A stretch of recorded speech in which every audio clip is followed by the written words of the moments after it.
ইয়েমেনের হুতি বিদ্রোহীদের ছোড়া ব্যালিস্টিক ক্ষেপণাস্ত্র ইসরায়েলের কেন্দ্রীয় অঞ্চলে সতর্কতা সাইরেন বাজাতে বাধ্য করেছে।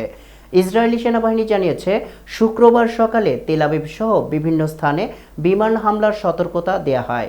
তবে তাদের বিমান প্রতিরক্ষা ব্যবস্থা ক্ষেপণাস্ত্রটি প্রতিহত করতে সক্ষম হয়। ম্যাগেন ডেভিড অ্যাডম জানায়, এই হামলায় এখন পর্যন্ত কোনো হতাহতের খবর পাওয়া যায়নি। তবে হুতিদের দাবি ভিন্ন। তারা জানায়, ইসরায়েলের লদ বিমানবন্দরের উপর বেন গুরিয়ান নামের একটি সামরিক অভিযান চালানো হয়, যেখানে ব্যবহৃত হয় একটি হাইপারসনিক ব্যালিস্টিক ক্ষেপণাস্ত্র।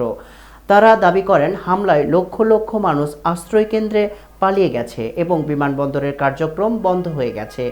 এর কিছু সময় পরই হুতিদের মুখপাত্র ইয়াহিয়া সারি টেলিভিশনের বিবৃতিতে জানান, তারা আরও দুটি ড্রোন হামলা চালিয়েছে, একটি তেল আবিব এবং অন্যটি হাইফার একটি গুরুত্বপূর্ণ স্থাপনায়। তার ভাষ্যমতে, গাজার ওপর আগ্রাসন বন্ধ না হলে এই হামলা অব্যাহত থাকবে। এই হামলাগুলোই ইসরায়েলি ভূখণ্ডের যুদ্ধের মাত্রা আরও বাড়িয়ে দিল বলে বিশ্লেষকদের ধারণা।